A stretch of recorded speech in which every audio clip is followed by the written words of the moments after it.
All right, hello everyone. My name is James Woods, and I'm a project manager with Civicor. Today, I'm going to be showing you how to set up your nonprofit profile in the admin side of the Fremont Area Big Give site. So first, you'll navigate to fremontareabiggive.org and go to the login button at the top right and click on nonprofit.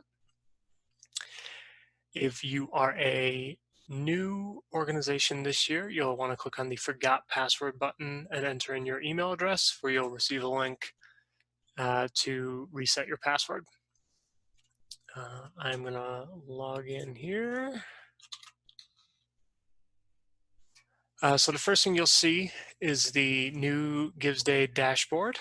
There's a announcement section, a event date calendar widget over here. And then below that, there's the event goals, your matching funds if you have those, scheduled donations, and your campaign donation goals.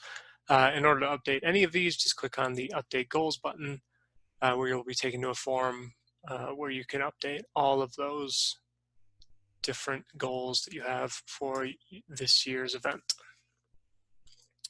A little different than last year. If you're a returning profile, to update your organizational profile, you'll click on My Public Profile up here,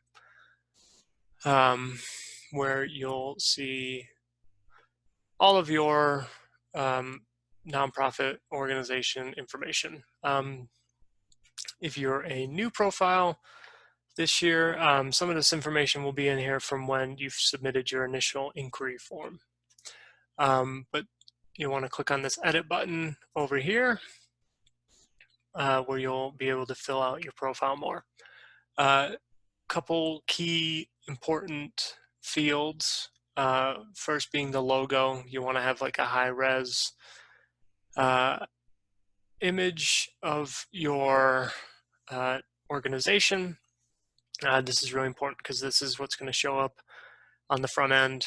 It's what donors are going to see, and also it's what will be used when your organization is shared to Facebook or Twitter or something like that. The other important field would be your URL link. It's going to be immediately following fremontareabiggive.org / your URL, so you want it to be kind of short and concise and representative of your organization. Spot here for you to enter in your event goal, as well as whether or not you want donors to volunteer for your organization. What this does is if this box is checked, there will be an additional field on the payment form when a donor is checking out that says, are you willing to volunteer for this organization? If they select yes, there'll be a box that says how many hours. It's just, you're not required by any means to have donors volunteer for you. We understand that some organizations don't have the capacity for volunteers, but that functionality is there if you do want it. And in order to get that information, it'll show up on your donations list just as another field on there. So it'll be donor first name, last name, billing, address information, and then whether or not they have interest in volunteering for you, and if so, how many hours. Your contact for the org, as well as any websites or social media links that you might have. Your mission statement, this is where you can concisely represent what your nonprofit is all about, as well as more about us, and testimonials is kind of like a good way to provide some more information to really kind of sell your organization and what you do. Additional search keywords. So this would be on the nonprofit search page. based on what donors will type in, it will run through an algorithm to produce the search results. Obviously, your organization name would be the most important thing for someone to type in. But if you were let me think, like a food bank, maybe food bank would be something, and it wasn't in your organization name, but it was a keyword that you want to be able to show up when someone searches food banks. This would be a place for you to add those additional search words. Your organizational address, and then some just administrative things, how you heard about Fremont Big Give, and then the terms and agreements, which you can download just by clicking on that link, and you can see the terms and liability agreement form. You'll want to date it, type in your name, and then sign to the best of your ability. Obviously, it's not perfect using a mouse, but yeah.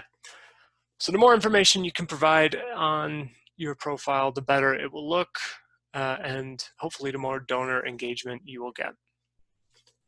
Other parts of the admin side here will be donation levels, where you can set preset donation levels for donors to choose from. So again, on that cart page, these will show up as buttons, as suggested donation amounts. And there will be a little blurb underneath that says what a $10 donation is going to essentially buy for them, their donation. So for example, a $10 donation would purchase refreshments for a dinner. A $100 donation would provide e-readers for 5 different students. That way it just kind of gives, not only does it prompt a donor to kind of give maybe more than they originally thought, it also provides some context as to where that money is going. If you already have donation levels set up from previous years, you can choose to show or hide them using these buttons over here, or you can delete them or edit them as well. And then clicking add a donation level will create a new one, and it will show up on this list. Moving on to programs. These programs are for you to kind of describe what you do as an organization. Add a new program, click add new program. Whether or not it's active will be defaulted in, but if you have existing programs that are no longer active, you can edit them and uncheck that box. Have a program name if you have an operating budget for that program, and then a description as well as the beneficiaries of that program. You are limited to 5 different groups of people, so this is your chance to be as kind of as focused as necessary. So, you know, maybe instead of checking males, you're working with male youth and adolescents, or elderly males, something like that, or homeless elderly males, something even more specific. So you also have a chance to enter in what long-term success, short-term success means for your program, as well as how you monitor that progress, and then maybe an example of program success in the past. These programs will show up on your profile on the front end. So if we just go to the Fremont Area Big Give and look at the test profile that I am using, you can see the program section by overview. So if we click on that, we'll see those 2 test programs from the front end. You're able to determine what order they show up in by using this drag and drop function next to the name. That way it'll, you know, you want your newest programs on top, you have a way to do that. Similar to programs as events. So if you were hosting, you know, a volunteer drive at the farmer's market or something, this is where you would go in and enter in those. So again, easy enough. Click add a new event. You'll fill out this form, and then those events will show up under the events tab on your profile.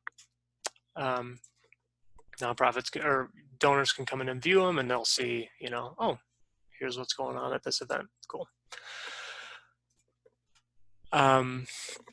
This multimedia section is where you'll go to upload any additional images or videos that you want donors to see on your profile. So if you go to add a multimedia entry, give your image or video a title, and then you'll be able to select whether it's a picture, a YouTube video, or a Vimeo video. Currently, YouTube and Vimeo are the only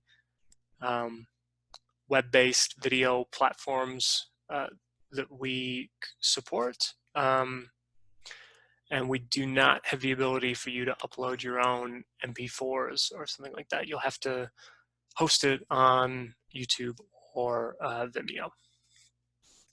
But once those are uploaded, you can reorder, again, the images or videos so that on the Overview tab, as we see, Civicor is this first image, and that is the first one that shows up.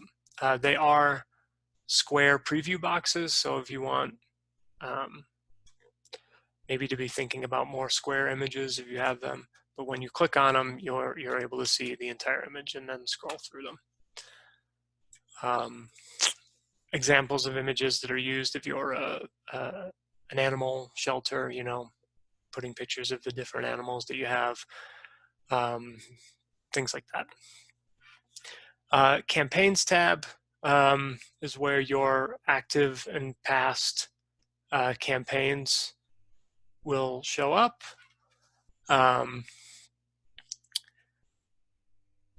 You can view or edit or delete different campaigns as you see fit. You can also access it through the My Campaigns section up here.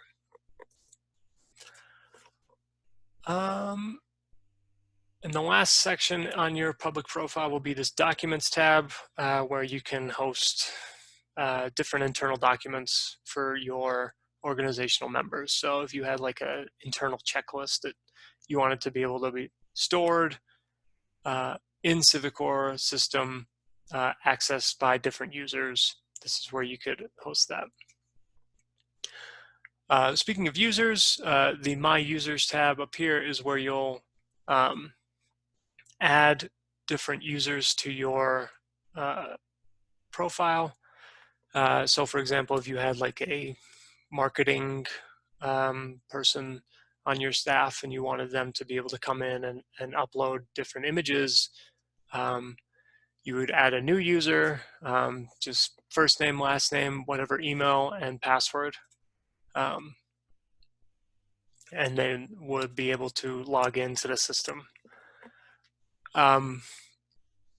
This donation emails is whether or not users would want to receive the emails that get sent after every donation that your organization receives.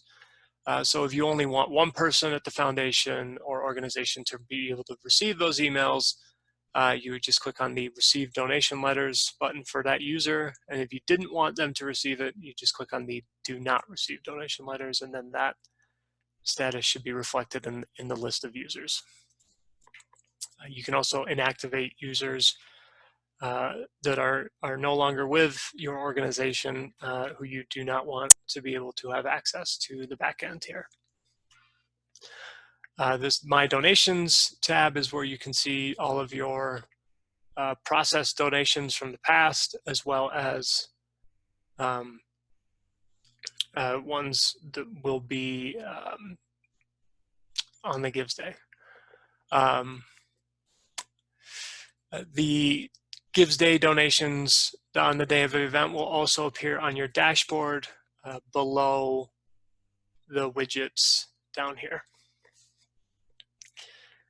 And then lastly, for the backend will be the nonprofit resources, which is a list of past training sessions, and no doubt this one will appear here as well.